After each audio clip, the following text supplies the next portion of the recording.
my God, ang sarap. Hello, hello! Good afternoon. So today magluluto tayo ng bilo-bilo. Hindi ko alam kung ano pang tawag dito, no? Actually, never pa ako nakapagluto nito, pero this time itatry natin magluto nito dahil nga sobrang gusto siya ni Habi. Ilang beses na siyang nag-request na magluto ako, kaso nga gaya ng sabi ko, never pa ako nakapagluto nito at hindi ko alam kung magiging okay ang resulta, pero try natin. Andiyan naman yung YouTube para pagkuhanan natin ng ating recipe at saka kung ano yung gagawin natin. So ngayon, itatry na nga natin lutuin yung bilo-bilo. Ngayon ay pupunta tayo ng store muna para bilhin natin yung mga kailangan natin kasi meron akong ibang ingredients kaso marami talagang kulang kaya kailangan natin pumunta ng store. So ayun, at samahan niyo muna ako mamalengke para mamaya lulutuin natin yung ating bilo-bilo. So let's go. Para pala sa ating bilo-bilo, ang gamit natin ay glutinous rice flour. Anyway, habang gumagawa tayo ng bilo-bilo ay nagpakulo din pala ako ng tubig. So multitasking tayo dito, ano? Dapat pag nagluto ka ng tapioca, dapat super init at kumukulo na yung tubig bago mo ito ilagay. So for full video kung paano ko ginawa ito ay i-upload ko siya separately. Anyway, gumamit pala ako ng 2 cups rice flour at 1 cup ang tubig. Anyway, mag-a-adjust ka na lang, ano, depende sa'yo kung gaano kadami ang gusto mong gawing bilo-bilo. If ever 1 cup glutinous rice ang gagamitin mo, half cup lang ang tubig na ilalagay mo. But make sure hindi mo dapat iubos lagay yung tubig, magtira ka para kung may kulang sa huli, doon mo na lang i-add. Mas mabuti na yung magdagdag ka kaysa sobra. Mix ko na lang siya using yung kamay ko. Nagas naman na ako kahapon. Joke lang. So, ayan. Ganito na siya, oh. Ayan. Maganda na yung mixture niya. So, ayan. Ganda. So, ngayon, gagawa na tayo ng ating bowl. So, ngayon, gagawa tayo ng ating bilo-bilo balls. Tutulungan daw ako ni Colette. So, ang gagawin mo lang, ganyan. Tapos, bibilukan lang natin. So, ayan na, no, at nag-umpisa na nga tayo gumawa ng ating bilo-bilo. Actually, sobrang sarap sa pakiramdam palang gawin. Nakaka-relax siya for some reason. Kaya ayan, at mabilis lang namin ito natapos dahil tinulungan ako ni Kulit.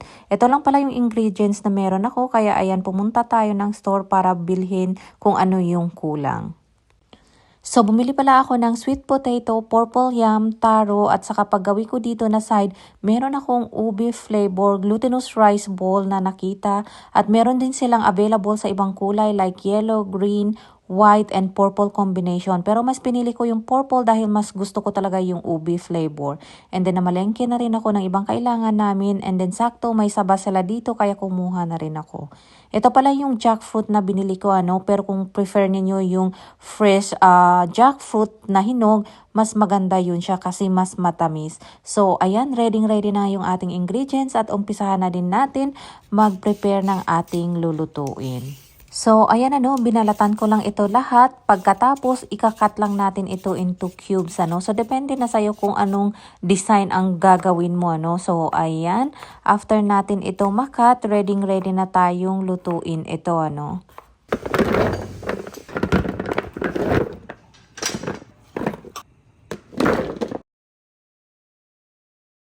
Ito yung tapioca pearl, jackfruit, yung glutinous rice or yung bilo-bilo natin. So, meron akong purple color, vanilla extract, ginataan or yung coconut milk, sweet potato, purple yam, yung taro, Japanese yam, and syempre yung saba na saging. So, ayan.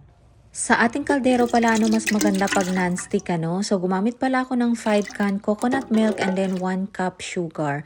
But make sure pag ilagay nyo yung sugar, wag nyong iubos lahat, ano. Isaka mo na lang siya idagdag later on if ever kulang yung tamis niya para mag-a-adjust ka na lang. And then mag-add tayo ng 1 cup water, halu-haluin, and then i-open natin yung apoy in medium heat. And then antayin natin ito hanggang sa kumulo. So, once na kumulo ito, i-add natin yung ating glutinous ball. Pagkatapos nito, i-add natin yung ating jackfruit and then dahan-dahan natin itong haluin para hindi dumikit. Tapos tatakpan natin ito in medium heat at hayaan itong kumulo and then i-check natin ulit and then halu-haluin din from time to time para hindi ito dumikit. So once na lumulutang na yung glutinous ball, that means luto na yung ating bilo-bilo. So, once naluto na yung ating bilo-bilo, ayan, inad ko na yung ating sweet potato, purple yam, at saka yung taro.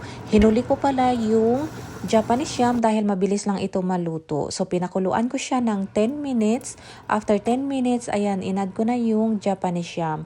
Mabilis kasi ito maluto kasi ayaw natin madurog kaya hinuli ko siya. So, pinakuluan ko ito ng another 10 minutes. So, after 10 minutes, ayan, chinek natin ito, see if pwede na. So, ayan, hinalo-halo ko na siya. Make sure guys, pag sobrang thick yung kanyang sabaw, mag-a-add ka lang ng water. So, ayan, ready na nga yung ating sinahog kanina. Kaya, ayan, inad ko na yung ating saba. Yung saba pala na nabili natin ay luto na, kaya hindi na ito kailangan lutuin ng matagal. So, ayan, at inad ko na din yung ating tapioca pearl. Make sure pala yung tapioca pearl mo, no, binabad mo sa tubig para hindi magkadikit-dikit. And then nag-add na rin ako ng vanilla extract, which is optional naman, depende sa'yo kung gusto mo. So ayan, pinakuluan ko lang siya ng 1 to 2 minutes, kaya ayan, ready na yung ating bilo-bilo. Kung gusto mo pala ng matamis, mag-a-adjust ka na lang sa sugar. Grabe, sobrang gustong-gusto ko talaga yung kulay niya. Talagang literal na purple talaga yung kulay niya. Maybe dahil doon sa ginamit nating purple yam at saka yung purple glutinous rice ball. So, ayan, at titikman natin syempre. So, kung gusto mo ng mainit, ito yung perfect time na kainin ito. Otherwise, ilalagay mo sa ref kasi meron iba. Gusto nila yung malamig. So, ayan. Ang favorite ko talaga dito is yung bilo-bilo niya mismo. So, ayan, mausok pa.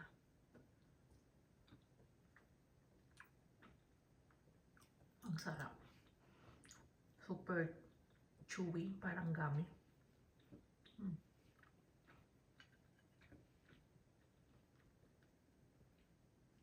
Ito yung purple.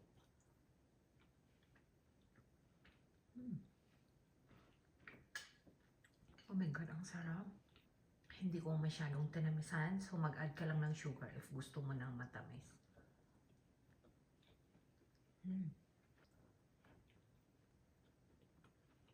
Oh my God, ang sarap.